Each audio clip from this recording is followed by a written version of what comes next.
नमस्कार, आप देख रहे हैं एनबी न्यूज। मैं आपके साथ रवि राजपूत। हमारे खास कार्यक्रम आपड़ो उत्तराखंड में आप सभी का स्वागत है। वहीं देहरादून में मुख्यमंत्री पुष्कर सिंह धामी ने पत्रकारों की समस्या और समाधान को लेकर उत्तराखंड पत्रकारों के एक प्रतिनिधि मंडल ने मुख्यमंत्री पुष्कर सिंह धामी से मुलाकात की। इस दौरान प्रतिनिधि मंडल ने पत्रकारों की सभी समस्याओं से सीएम धामी को अवगत कराया। वहीं पत्रकारों की समस्याओं का त्वरित समाधान करते हुए मुख्यमंत्री ने पत्रकारों के बड़े भाई और अभिभावक होने का भी फर्ज अदा किया।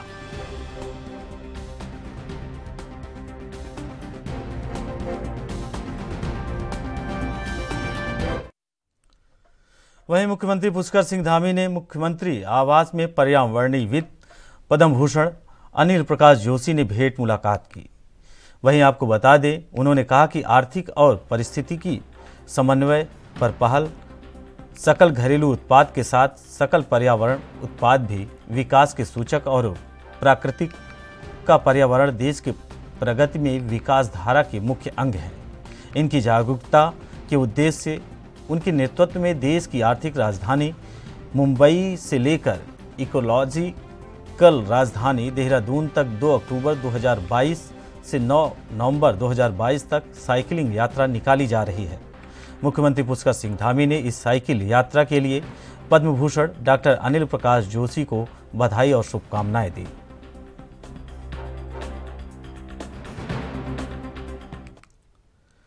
मुख्यमंत्री पुष्कर सिंह धामी ने सचिवालय में आयुष और आयुष शिक्षा विभाग की समीक्षा करते हुए अधिकारियों को निर्देशित किए। साथ ही राज्य में कुछ बेहतर वेलनेस सेंटर विकसित किए जाएं और आयुष टूरिज्म को बढ़ावा दिया जाए। उन्होंने कहा कि उत्तराखंड की भूमि आयुष की भूमि है। राज्य में आयुष को बढ़ावा देने के साथ ही उनका व्यापक स्तर पर प्रचार भी किया जाए।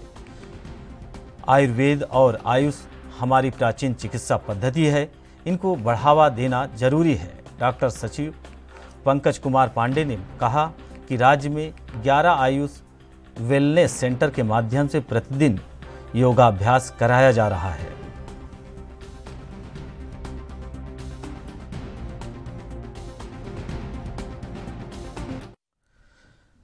वहीं विधानसभा अध्यक्ष रितु खंडूरी द्वारा विधानसभा में हुई नियुक्तियों को रद्द करने की घोषणा के बाद पूर्व विधानसभा अध्यक्ष गोविंद सिंह कुंजवाल का बड़ा बयान सामने आया है।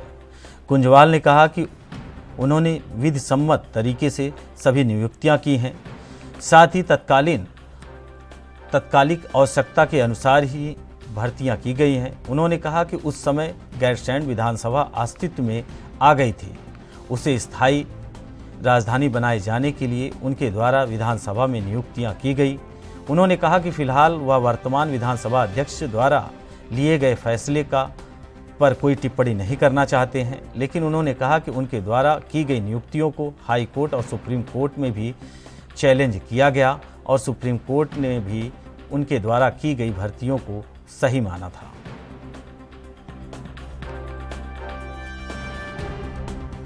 मैं इतना कहना चाहूँगा कि मेरे समय की जो भर्तियाँ हुई थी वो सारी की सारी भर्तियाँ विधि सम्बद्ध हुई हैं और तत्कालीन आवश्यकता के आधार पर की गई। तत्कालीन आवश्यकता में इसलिए कह रहा हूँ कि उस समय गैरसैंण में विधान भवन बन चुका था और अंतिम वर्ष में मैंने नियुक्तियाँ करी और हमारा ये बिल्कुल मेरा ये सोच बन गया था, जिस पर मैंने मुख्यमंत्री जी को भी राजी कर लिया था कि हम अपने विधानसभा भवन को गैरसैंण में शिफ्ट करेंगे। और मैंने सारे कानूनी सलाहकारों से भी पूछ लिया था कि इसमें सरकार की सहमति लेनी पड़ती है या नहीं लेनी पड़ती है, तो वो भी मैंने क्लियर कर दिया था। तो वहाँ हम पूरा विधानसभा सचिवालय को शिफ्ट करने जा रहे थे। तो उस आवश्यकता को देखते हुए मैंने उसमें सरकार से पद मांगे और पद स्वीकृत हुए और उन पदों को विधि सम्बद्ध मैंने नियुक्तियां दी और उस समय की आवश्यकताओं को देखते हुए। सर, अब क्या मानते हैं, क्या राजनीति से प्रेरित ये कार्रवाई है, किस तरह की? देखिए, मैं इस पर अभी कोई कमेंट नहीं करूंगा।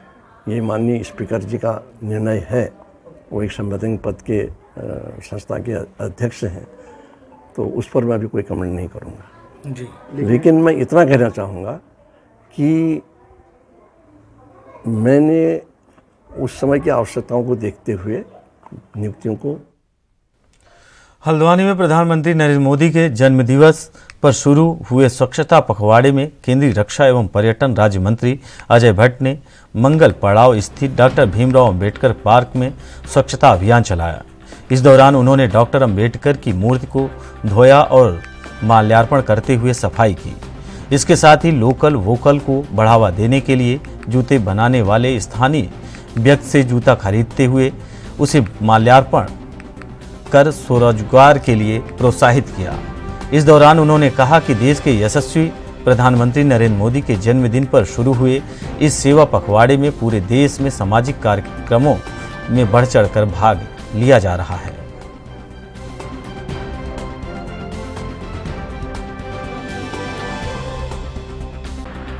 देश भर में इस समय सेवा पखवाड़ा मनाया जा रहा है। 17 तारीखों में ऋषिकेश में और डोईवाला में, उसके बाद कई स्थानों पर, फिर बीच में देहरादून में करीब करीब 4-5 स्थानों पर हमने इसकी शुरुआत करी है।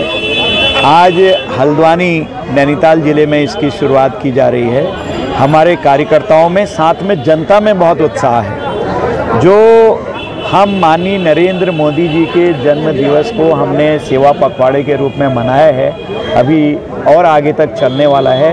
इसमें जगह जगह कार्यकर्ताओं के द्वारा, और सबसे बड़ी बात यह है कि जनता उसमें शरीक हो रही है। ये अच्छी बात है। चारों तरफ हमारे मोहल्ले, जो गलियां हैं, गांव हैं, घरों में हैं, सफाई का अभियान चल पड़ा है। और तो और गाँव में कुछ जगहों पर ये सूचना आ रही है कि युवकों ने और गांव की बहनों ने अपनी छोटी छोटी ऑर्गेनाइजेशन से बना लिए हैं, कमेटियां बना ली हैं, और उन्होंने बारियां लगानी चालू कर दी है कि हम अपने गांव को साफ रखेंगे। ये एक किस्म से हम सेवा कर रहे हैं। पहले से हम केले का छिलका या संतरा गाड़ी में भी चल रहे थे तो ऐसे फेंक देते थे बाहर, लेकिन आज हमको हिच होती है, आम आदमी को, वो उसको अंदर ही रखता है और एकदम से मोदी जी की याद आ जाती है कि मोदी जी ने कहा है। उसको एकदम से सुरक्षित जगह पर जहां फेंका जाता है, डस्टबिन।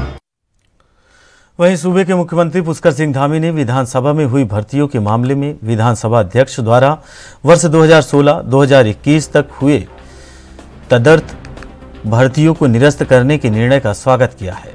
इसके लिए मुख्यमंत्री ने विधानसभा अध्यक्ष रितु खंडूरी को बधाई दी है। मुख्यमंत्री का कहना है कि भ्रष्टाचार के खिलाफ अभियान में सदन और सरकार एकजुट है। विधानसभा भर्ती मामले में मुख्यमंत्री ने सरकार का रुख स्पष्ट करते हुए विधानसभा अध्यक्ष से भर्तियों की जांच करने का आग्रह किया था, जिसके बाद अब सीएम धामी का कहना है कि विधानसभा में भर्तियां गलत तरीके से हुई हैं, उन्हें ठीक प्रक्रिया के तहत नहीं अपनाया गया।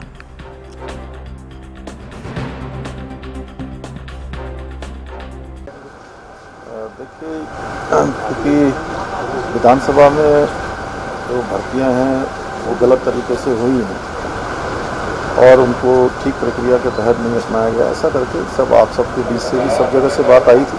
और मैंने उसी समय विधानसभा अध्यक्ष जी से अनुरोध किया था कि आप इसकी जांच करवाइए और जांच करवाने के बाद जो भी गलत पाया जाता है तो आप उसको निरस्त करिए। उन्होंने निरस्त कर दिया और हमारी सरकार का मंत्र है सुशासन और पारदर्शिता।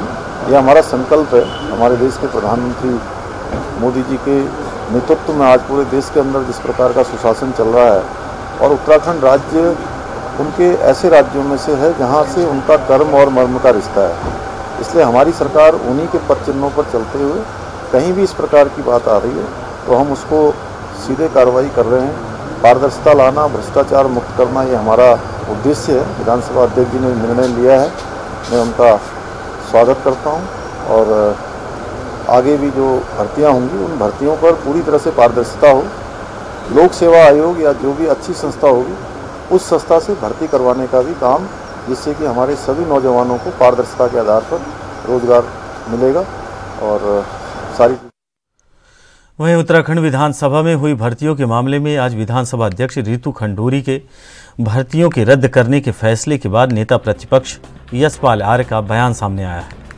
यशपाल आर्य ने भी इसको सही ठहराते हुए कहा कि विधिक राय लेकर ही समिति की रिपोर्ट के आधार पर विधानसभा अध्यक्ष द्वारा इन भर्तियों को रद्द किया गया है। ये उनका संवैधानिक अधिकार है। लेकिन हमारी मांग है कि उत्तराखंड अधीनस्थ सेवा चयन आयोग के साथ ही सहकारिता और उत्तराखंड मुक्त विश्वविद्यालय में हुई भर्तियों और अन्य विभागों की भर्तियों में सरकार द्वारा की जा रही जांच से संतुष्ट नहीं है, क्योंकि कछुए की चाल से ये जांच चल रही है।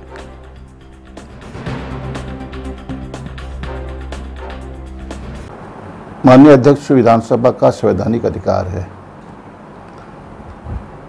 उन्हें संवैधानिक शक्तियां उनमें निहित हैं और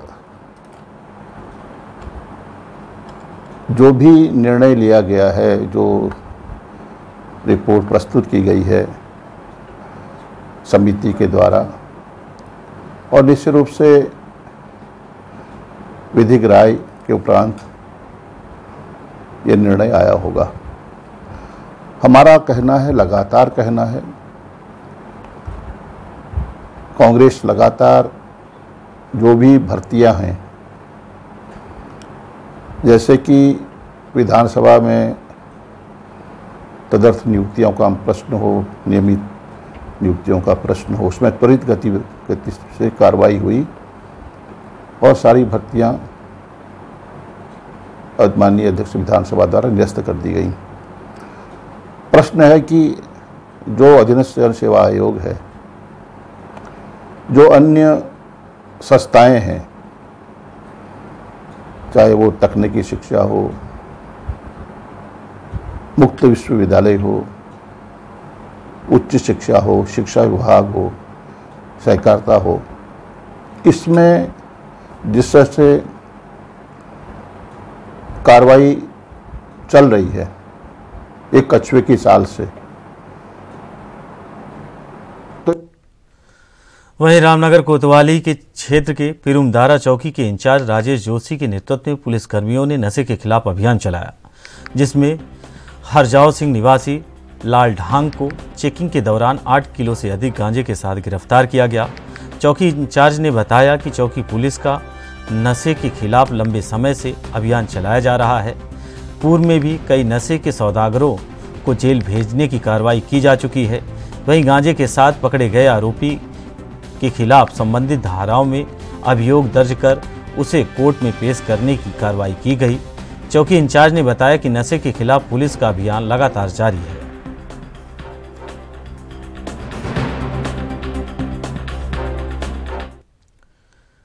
वहीं गंगा भोगपुर स्थित रिसोर्ट में संदिग्ध परिस्थितियों में गायब हुई पौड़ी गढ़वाल की अंकिता भंडारी के मामले का आखिरकार खुलासा हो गया।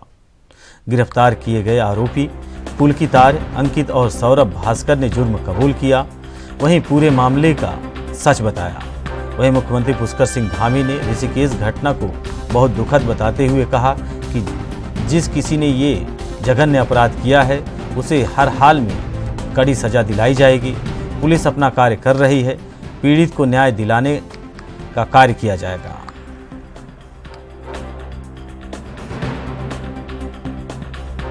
किसी कार्रवाई करने के लिए आपको निर्देश दिया सर? ये बहुत दुखद घटना है, बहुत जघन्य अपराध है और पुलिस अपना काम कर रही है। गिरफ्तारियों को लेकर पुलिस ने आगे सारे काम किए हैं और ऐसी जो जघन्य घटनाएं हैं उस पर जितनी कठोर कार्रवाई हो सकती उस पर कठोर से कठोर कार्रवाई होगी। अपराधी चाहे कोई भी हो, किसी भी सीमा तक जाकर हम इसको पूरी तरह से जो न्याय है उसके सिद्धांत पर चलते हुए अपना काम करेंगे। पुलिस अपना काम। उत्तराखंड के देहरादून में गुरुवार को राज्यपाल गुरमीत सिंह और सीएम पुष्कर सिंह धामी देहरादून के Rajiv Gandhi international cricket stadium में चल रहे रोड सेफ्टी वर्ल्ड सीरीज देखने पहुंचे। उन्होंने स्टेडियम पहुंचकर इंडिया लीजेंड और इंग्लैंड लीजेंड मैच का आनंद लिया।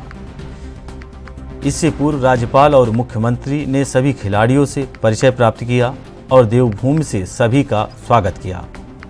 मुख्यमंत्री पुष्कर सिंह धामी ने कहा कि आज के दौर में रोड सेफ्टी के संबंधित नियमों का पालन करना हम सब का दायित्व है।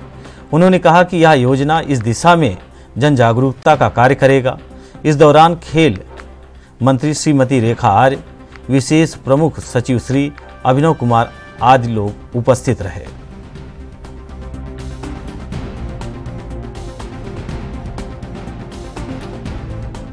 फिलहाल आपने उत्तराखंड में हमारे साथ इतना ही। बाकी खबरों से जुड़े रहने के लिए देखते रहिए एएनबी न्यूज़। नमस्कार।